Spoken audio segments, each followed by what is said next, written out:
کفیل بھائی میں اس کی ایک وضاحت کر دوں 1966 تک نا یہاں پہ حکومت رہی ہے ایک حکومت کی مسلم کانفرنس کی اور وہاں پہ صدر اور وزیر بنایا جاتا تھا.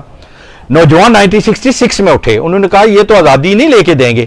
انہوں نے ایک اور نئی راہ اختیار کی اور وہ نئی راہ اختیار کرتے کرتے کبھی جہاد ہوا, کبھی اغوا, کبھی مار, کبھی ادھر کبھی ادھر. تو 1988 میں 87 میں مقبوضہ کشمیر کے نوجوانوں نے جو اسی طرح کی موومنٹ تھی کہ نہ تو کانگریس اور نہ ہی نیشنل کانفرنس ان کے ایشوز کو ایڈریس کر رہی تھی, تو انہوں نے راستہ ڈھونڈا کہ کیوں نہ ہم بیلٹ کی طرف جائیں.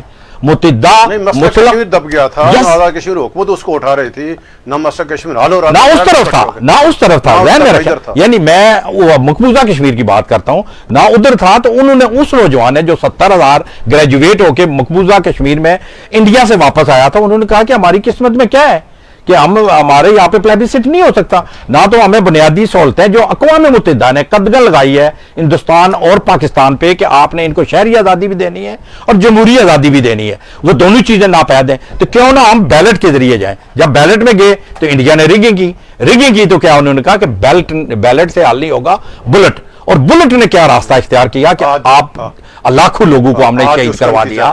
اس کا نتیجہ دیکھ لیں کہ وہ پوری قوم کا جو ایک کیڈر تھا لاکھوں کی تعداد میں نوجوان, وہ سارے کا سارا شہید ہوا. وہاں ماؤں بہنوں کے ساتھ کیا ہوا, بزنس کے ساتھ, اس کو بھی چھوڑتے ہیں.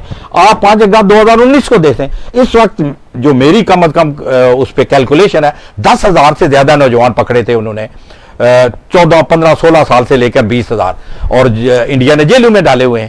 اب وہ بیلٹ سے بلٹ کی طرف گئے. اب بلٹ کے بعد پھر کیا ہوگا, وہ پھر گئے ہیں بیلٹ کی طرف.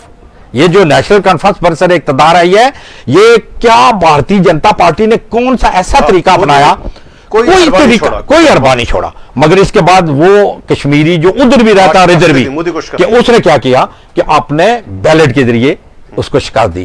میں یہ مظفر آباد میں جو نالائق بیٹھے ہیں, ان کا مجھے اندازہ نہیں ہو رہا کہ یہ اپنی مراد کے لیے, اپنے لیے نہیں, اپنے بچوں کے لیے, پھر ان کے بچوں کے لیے, اس کے لیے اپنے ایک پاؤ گوشت کے لیے پوری ریاست جموں کشمیر کو دو پر لگا دیا ہے انہوں نے. اب آپ ڈائسپورا میں 2 ملین لوگ بیٹھے ہوئے ہیں, اور وہ سارے کے سارے یہاں سے گریجویشن کر کے گئے ہیں, ماسٹرز کر کے گئے ہیں, ایم فل کر کے گئے ہیں, کم از کم ایف اے سے نیچے کوئی بھی نہیں ہے, اور یہاں پہ وہ تحریکوں کے اندر ہیں.